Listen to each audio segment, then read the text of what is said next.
Let's turn to Andrew Williams, CEO of New Pacific Metals, for this week's CEO Spotlight. Joining us today, I'm very pleased to welcome Andrew Williams, CEO of New Pacific Metals, to the Northern Miner Podcast for this week's CEO Spotlight. Andrew, welcome to the show.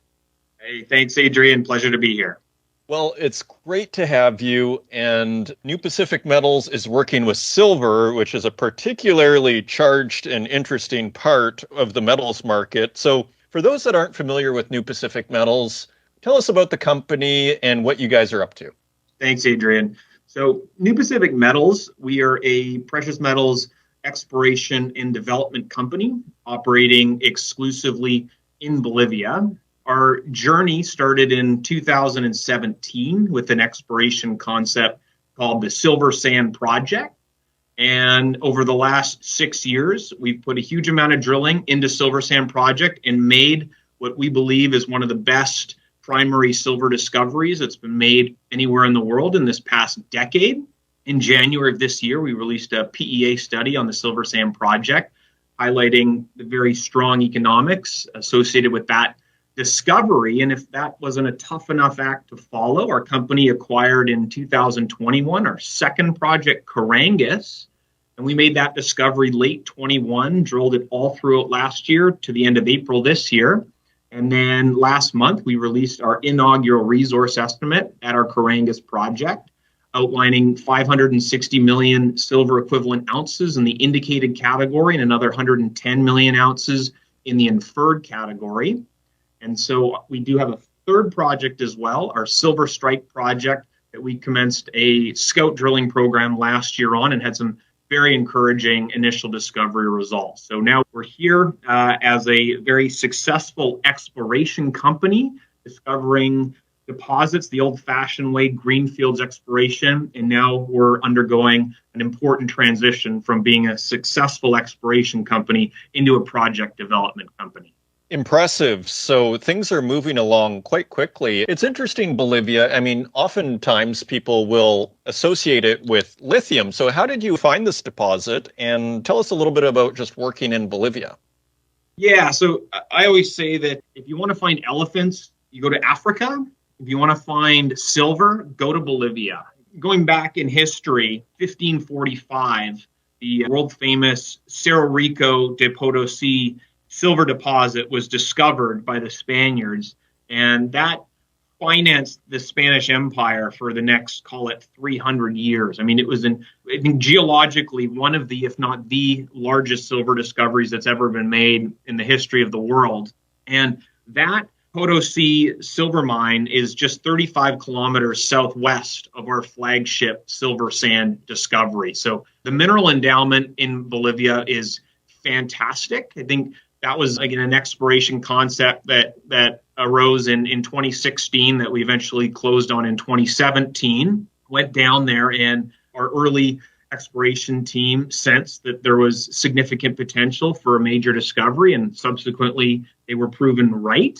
And then importantly, because the country hasn't seen a lot of modern exploration over the last, call it 10, 20 years, we were then able to leverage our first mover advantage that we established at Silver Strike into acquiring the Carangas and Silver Strike projects for almost nothing. And then most recently, our Carangas discovery has been the next major exploration program to bear significant fruit for the company. So, I mean, it's just been a fantastic country for us to operate in, and we've had certainly a lot of success being in Bolivia. You know, it sounds like when you tell the story of the Spaniards, it sounds like they found a mountain of silver or something like that. I mean, it's pretty impressive. So just finally on the Bolivian side of things, how is it with communities? Because again, each of these countries kind of has its sort of quirks, and each community, do you feel like you have the social license, so to speak? Have you guys already reached out? How is it to work with the government there? I guess, what's the social environment of your project?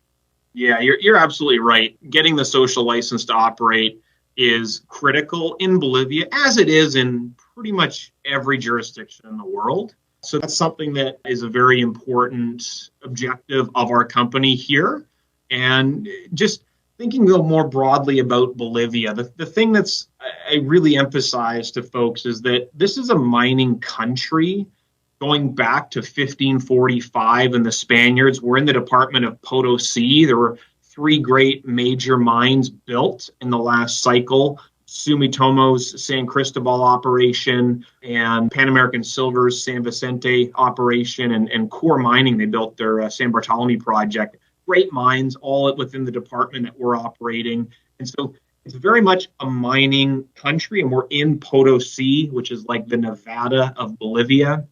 And so that's important. We're not bringing a new concept of mining to this country. It's something that they know and is deeply embedded in their culture. And then as far as our Silver Sand project goes, I mean, that's what we've been actively involved in this year.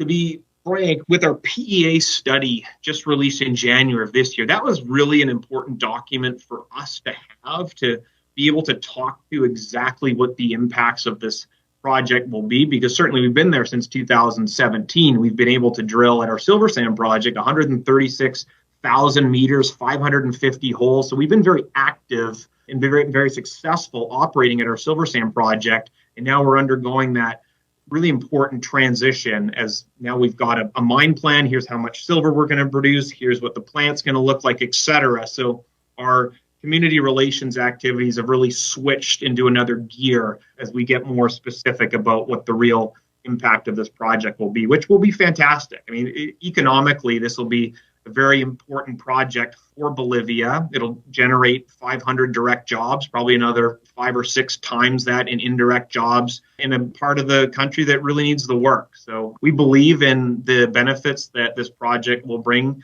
to the country, and that's part of what we're actively at work getting done this year. Okay, so if I understand you correct, then your goal here is to actually build out the mine yourselves then. It's not like you're looking to just do some drilling and then show the world and then someone please buy us. You guys are out to start developing this mine. Potentially, yes. I'll qualify that as we are gearing the company up as if we could finance and build it ourselves. That's the beauty of the Silver Sand project, is the initial capex of $308 million. That's very much something that we could finance and build ourselves should we go down that path. That being said, we're not hell-bent here or entrenched as a management group saying that we want to build this thing at all costs. And no, that's certainly not the case. I mean, if there was an opportunity for someone else with a bigger balance sheet to come in and build it, like certainly we would be open-minded to that type of an outcome. But the way we can put ourselves in as strong a position as possible if we were to eventually sell the company or the project is to build the capability in-house and do that really good work, get the permits, get the studies complete, so that you can put this project as a shovel-ready, permitted, major silver development on a platter for someone else, should they want to go down that road. And if we don't get the kind of bid that we think reflects the full value of the company, then we'd be in a position to build it. That's how we're gearing our company up. We're not just going to hope that one day we'll get taken out. Hope's not a strategy, so we're going to operate as if we're going to finance and build this thing ourselves. Well, it sounds like a very reasonable approach. Finally, then on Silver Sand, then, so what does come next then? Put a little flesh on the bone here. So what are your sort of next steps in your roadmap, so to speak? Yeah, so we completed the PEA study in January of this year. We've done all the drilling that we need from a resource perspective. Almost all of our PEA study was based on measured and indicated resources, so really no additional drilling required. And so PFS study, that's something that we're working towards, and we want to complete that by the first half of next year. And then from there, we'll go from PFS into full feasibility study, which would then be targeting the back half of next year. And then our goal is to sync up the receipt of our environmental permits with the completion of the full feasibility study. So put us in a position, let's call it the back half of next year, where we've got a fully financed shovel-ready project that will produce roughly 16 million ounces per year of silver in each of the first 4 years at roughly $10 an ounce all-in sustaining cost. And that's what we want to get to. We want to be in that very strong and enviable position where our next major decision is do we finance this ourselves or ultimately sell it to someone else who's be happy to build it. That's what we're gearing up for at our Silver Sand project, is heads down, get the technical work done, and obtain the environmental permit. And is it close to infrastructure? How is that side of things? Yeah, the Silver Sand project, 35 kilometers south of the project, is there's a two-lane paved national highway and a power line. And so from that highway, there's an existing dirt and gravel road that takes you to the site. Really, the most important piece of infrastructure that we'll need to build is we'll need to tie a power line in about 35K that goes along that gravel road, and then build a small water reservoir. And that's about it. But 45 minutes from the major center of Potosi, where that world famous silver mine is located. So, I mean, it's very well endowed from an infrastructure perspective.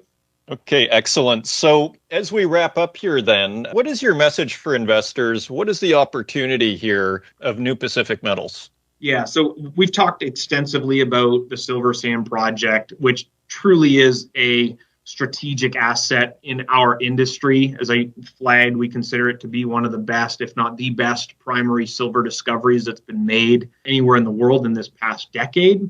And so we're nurturing that project along to get it to the point where it can actually be a mine. And so that's part one. But part two is going back to our history. 2017, we started with just the Silver Sand project.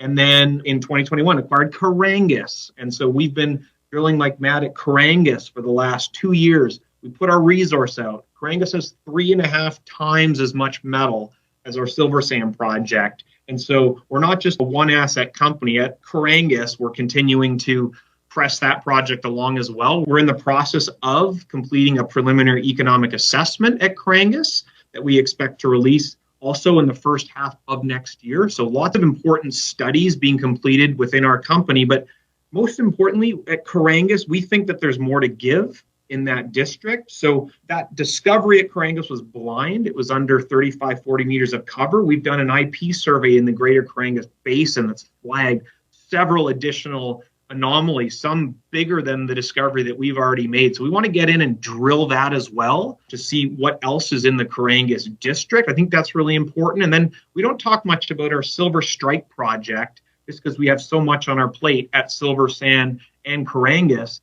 But then in addition to that, we've also got a project generation team that walks the ground and is looking for new properties for us. Because if you really step back and say, wow, look at these discoveries that we've been able to make the old-fashioned way, greenfields in such a small amount of time, really speaks to the geological prospectivity in Bolivia. And so for us, it's yes, these projects that we have are world class, but we're also operating on the forefront of this geologically prolific country. And we think that there's going to be more to give beyond just what we've found so far. Andrew Williams, CEO of New Pacific Metals, thank you for joining us on this week's CEO Spotlight.